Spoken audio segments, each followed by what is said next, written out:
Bonjour, bienvenue à Sport International. On va faire un après-match du match entre les Sabres et les Canadiens. Défaite humiliante, embarrassante des Canadiens à Buffalo par la marque de 5-1. Vraiment, les Sabres sont une des pires équipes de l'histoire de la LNH. Donc, perdre 5-1 contre eux, c'est très, très, très humiliant.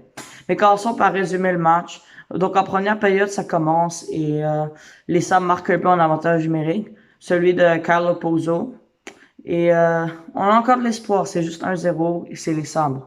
Mais par contre, Jill Jensen va dévier une rondelle sur un tir de Colin Miller pour marquer le deuxième but des Sabres et faire 2-0.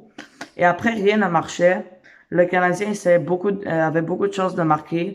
Caulfield a eu 2 buts presque ouverts, mais une fois il a fondu l'air et une fois Craig Anderson, le gardien de 40 ans, qui connaît toute une histoire pour l'instant, l'a arrêté. Mais Chris Wideman, par contre, a redonné l'espoir aux Canadiens avec son premier but avec l'organisation. Et il s'est placé juste devant le filet et Armia a fait une passe parfaite. Mais par contre, après, le Canadien avait trouvé du rythme, mais malheureusement, une très mauvaise pénalité, ce qui a donné la chance à Victor Olofsson de faire 3-1 et il a réussi.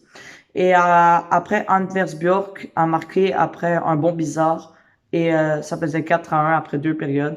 Et là, déjà, les espoirs étaient un peu terminés. Et Taj Thompson en a rajouté en troisième période. Le vétéran a fait 5-1 d'un but de toute beauté.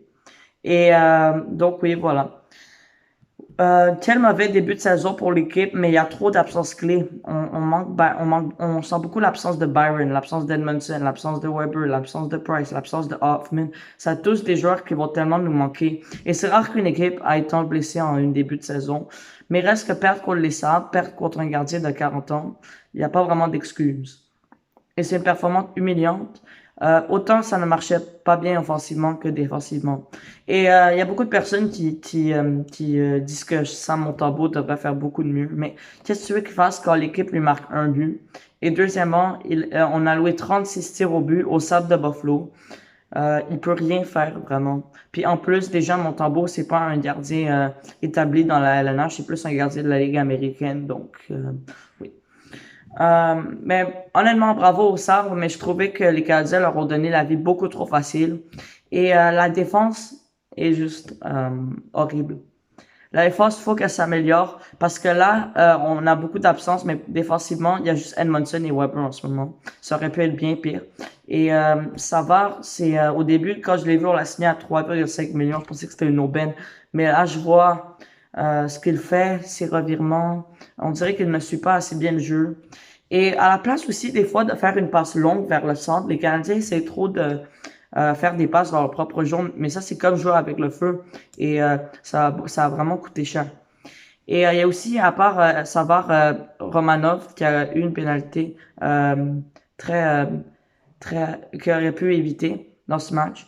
Et puis ça a coûté un but très important. Mais bon, Romanov, en général, qui a connu une pré-saison difficile, qui connaît 2 matchs difficiles.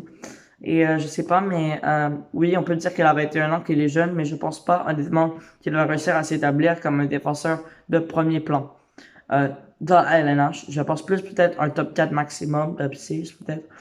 Parce que Romanov, il commet beaucoup trop de bévues et il produit pas offensivement, il a pas des statistiques incroyables. Mais pour moi, il faut vraiment jeter la pierre sur tout le monde.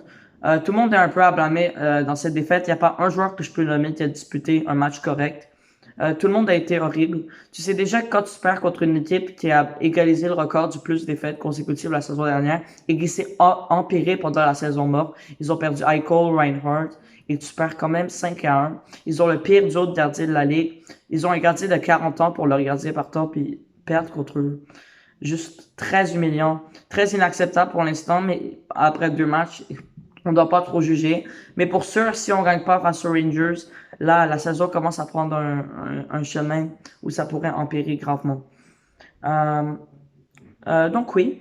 Euh, Aussi, je pense que Toffoli, il est très... on dirait qu'on le voit pas.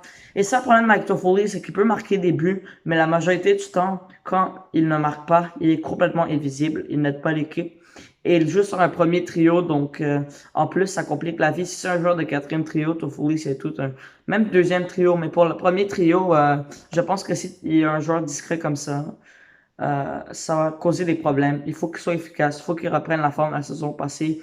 Mais il jouait contre dans la division Nord qui est reconnue pour avoir des défenses faibles. Il y a aussi Suzuki en pré-saison et dans les deux premiers matchs qui connaît ses ennuis.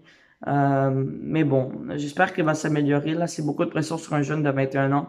Mais il faut absolument plus de ce premier trio. Caulfield, par contre, bien sûr, il n'a pas disputé un si bon match, mais personne n'a disputé un bon match. Mais il a eu deux chances de marquer en or, il était bien placé, etc.